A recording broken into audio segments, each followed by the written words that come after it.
Even though I was a person of structure, I was more open to radical organizations by the end of 2020. There was a number of groups, but I had been spending a lot of time online due to the lockdowns, and I was more interested in meeting people in real life and making that energy into something substantive. I met another black activist who had been communicating with someone who made a point of trying to live off the land and had even formed an outdoor community in the past on land in East Austin. For a moment, I remembered a little girl who wanted to run away and live in the forest, and I was more than excited to figure out how to make that community work. Apparently, it was called Biosquat because the owners were supposedly living off the land and squatting in the community, even though it was owned. The individual in charge was looking for new people to revive the community, and a few radicalized folks were looking for a home. We took a tour, and it seemed like a magical place full of possibility. To us, it was very clear why it survived, even though Texas has grown hotter in the past few years. After the tour, everyone was on board, and I decided that I would start a garden while everyone else was working on clearing out some of the spaces. I was lucky because it was located close enough to a bus route that went to my neighborhood, and I had gotten back in shape because of my work doing the census. We spent a couple of weekends with everyone going out and helping restore Biosquat to livable conditions because people were actually beginning to end leases and needed a place to relocate. One thing I began to notice was that Biosquat's owner believed that he was in charge of everyone there, so he began not only to try and direct our efforts, but to coerce us into leadership positions with other organizations within the dominant narrative. He figured out that I had gone to Yale, and he latched onto that and dismissed my lack of interest in trying to sit on the board of any of the organizations with which he had picked fights. Black women are used to people trying to use us for their own purposes, and when it was clear that he was going to be disrespectful, I started working on the garden when nobody else was there, least of all him.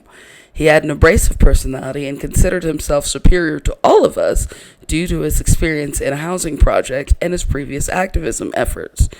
There was one time when he tried to give me a gift, but I already hate gifts and I had more belongings than I knew how to maintain. By that point, it was clear that his goal was to control all of us, and he was very subtle about his ownership of the property, which is frowned upon by activists, especially indigenous activists. When I came to the site one day, Biosquat's owner kept trying to coerce me into applying to be on some board so that I could be his puppet, and he thought I was dumb enough to follow it. He tried flattering me about my Yale education, and he would mention it every time he saw me. This is one of the reasons that I used to avoid bringing up my education. People like to attack black women for our education and tell us that we are truly stupid, but we took our spots from deserving white students. He honestly thought that after decades of being attacked for not fitting white stereotypes, I would be flattered. I told him, the only reason you think Yale is impressive is because racists told you it was. He finally stopped mentioning my education. By April, one person actually lived on site, but everyone else had quietly started to disengage. It was obvious that the last people to inhabit the space had eventually grown tired of Biosquat's owner and his need to harass everyone into submission. The situation was a lot less harmful than it could have been because there were a number of people, including myself, who were paying attention to toxic personalities at this point.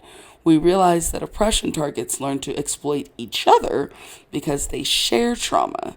It can prey upon others with a voice of experience, which is difficult for many of us to detect. Such people are not mirroring others, but remembering, so they know exactly what to say to inspire trust. Other colleagues and I began to talk about how we could encourage the only resident to find another place to be based on the behavior of Biosquat's owner. Even though the garden had begun to grow, there was constant construction surrounding the site, and Biosquat's owner was beginning to be enticed into selling. Fortunately, the resident had left, and everyone had fully disengaged, no longer being willing to listen to someone congratulate themselves on their importance.